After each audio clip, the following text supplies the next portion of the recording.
Yes, class 9th. Good morning, all of you. Today our topic is Unit 5 Introduction to Euclid Geometry. Question 4 तक मैंने आपको कल करा दिए थे. Today question 5 done. Why is exam 5 in the list of the Euclid exam considered a universal truth? ठीक है, exam 5 को यूनिवर्सल ट्रूथ क्यों कहा गया है देख लीजिए. हमने एक एग्जाम्पल के साथ समझाया आपको. एक लाइन ली है ए बी और बीच में हमने 2 पॉइंट डाल दिए सी और D.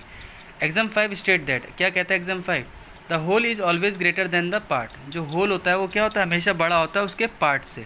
This statement is universal truth. ये स्टेटमेंट यूनिवर्सल ट्रूथ है because parts is included in the whole, क्योंकि पार्ट्स को हम इंक्लूड करते हैं होल में. To understand this let us consider 2 cases. हमने 2 केस के साथ आपको समझाने की कोशिश की है. इन फर्स्ट केस क्या है आपका, in mathematics consider the figure. Mathematics में अगर हम इस फिगर को कंसिडर करते हैं तो ए बी इक्वस टू क्या होगा आपका, A C plus C D plus D B. A B equals to A C plus C D plus B D. Means आप कह सकते हो जो ए बी है वो ए सी से बड़ा है, जो ए बी है वो सी डी से बड़ा है, जो ए बी है वो बी डी से बड़ा है. मतलब जो होल है, होल क्या है आपका, ए बी लाइन सेगमेंट है, तो उसके पार्ट से वो हमेशा क्या होगा, बड़ा होगा. Okay. Second case, let us consider our country India.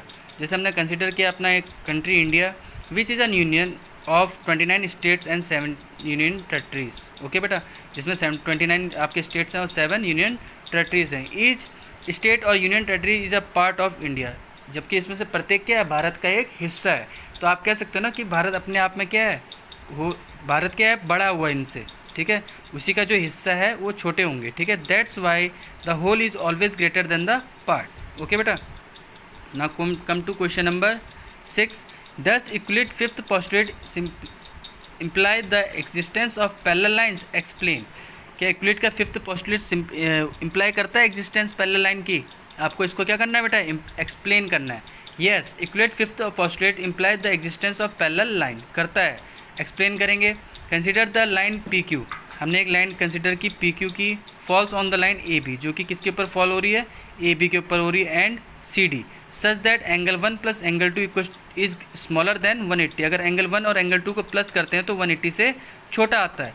On extending these 2 lines further, अगर हम इन्हीं 2 लाइन्स को आगे एक्सटेंड करते हैं, under such condition they will intersect at point G. अगर हम इसी को आगे बढ़ाते हैं, इसको भी आगे बढ़ाते हैं, तो हम देख रहे हैं यहाँ पे ये पॉइंट जी पे इंटरसेक्ट कर रहे हैं, जैसा कि हमने आपको फिगर में दिखाया है. If the sum of the measure of the interior angle, अगर सम ऑफ इंटीरियर एंगल्स आपका क्या होगा, same on the same side of the following line is exactly 180 degree. अगर ये इन दोनों का सम हमारा 180 डिग्री होता तो ये क्या होती है, आपकी लाइंस पैरेलल हो जाती. मीन्स आप कह सकते थे A B parallels to C D. कौन सी प्रॉपर्टी लगती है बेटा, ज्योमेट्री में भी मैंने आपको करा रखा है, सम ऑफ को interior angle will be 180 degree. There will be no intersection of lines as shown in figure. तो ये देखिए आपको दोबारा चित्र दिखाया, ए बी ये है, बी डी ये है, दोनों लाइंस क्या है, अगर एंगल 1 प्लस एंगल 2 180 होता तो ये दोनों लाइंस क्या होंगी, आपस में पैरेलल होंगी. ओके बेटा. Now come to next question number 7. Write revision note of introduction to Euclid geometry. आपने रिवीजन नोट लिखनी है बेटा.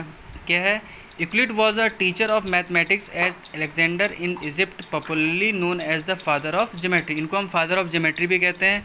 ये बहुत ही पॉपुलर आपके मैथमेटिक्स के टीचर थे. ठीक है, Alexander in Egypt. He collected all the work in a book called element. उन्होंने सब बुक्स का सब वर्क को कलेक्ट करके एक जगह रखा, एक बुक में रखा, जिसका नाम क्या दिया उन्होंने, element. He had given this notion on the form of definition. इन्होंने कुछ डेफिनेशन देखिए. Anything which has no component is called point. अगर कोई ऐसी चीज़ जिसका कोई कंपोनेंट, कोई हिस्सा ना हो, तो उसको हम क्या बोलते हैं, पॉइंट बोलते हैं. अ लेंथ विदाउट ब्रेथ, एक लेंथ ऐसी जिसकी कोई सीमा तय ना हो, उसको हम क्या बोलते हैं, लाइन बोलते हैं. आपको पता भी है लाइन क्या होती है बेटा, इनडेफिनेट लेंथ होती है, उसको दोनों डायरेक्शन में वो बढ़ती चली जाती है, उसको हम नाप नहीं सकते हैं, केवल पेपरों में हम उसको क्या कर सकते हैं, नाप सकते हैं, और वो दोनों साइड दोनों डायरेक्शन को एक्सटेंड होती है. The end point of any line are called point which make it a line segment. अगर लाइन में 2 एंड पॉइंट दे रखे हैं, मतलब उसको डायरेक्शन शो नहीं कर रही है, तो मीन्स क्या है वो, उसको हम क्या बोलेंगे, लाइन सेगमेंट. जैसा कि आपने 6th क्लास में भी पढ़ा होगा, line segment has 2 end points. Okay बेटा. If a line lies evenly with the point on itself then it is called a straight line. अगर 2 पॉइंट्स एक स्ट्रेट लाइन से गुजर रही है, उसी में तीसरी पॉइंट भी आ रही है, तो आपकी क्या कहलाएगी बेटा, स्ट्रेट लाइन कहलाएगी. ठीक है, क्योंकि स्ट्रेट लाइन के बीच में ही वो पास हो रही है, तो आप कह सकते हो these points are your collinear points. Okay. Now come to next part. Any object which has length and breadth only it's called surface. अगर कोई भी ऑब्जेक्ट है, अगर उसके बाद लेंथ भी है ब्रेथ भी है, तो हम क्या कहेंगे, वो उसका सरफेस है। ओके बेटा, now come to F part. The edge of a surface are lines. जो एजेस होती हैं सरफेस की उनको हम लाइन्स कहते हैं। A plane surface is a surface which lies evenly with the straight line on itself. Okay बेटा, question number 7 तक का आपका क्लासवर्क में हो जाना चाहिए। जब भी आपका टर्न आएगा मैं आपकी कॉपी चेक करूँगा, और कोई भी चीज़ जो प्रॉब्लम हो रही हो तो आप मेरे से फ़ोन करेंगे या फिर मैसेज में बात करेंगे। Okay, thank you.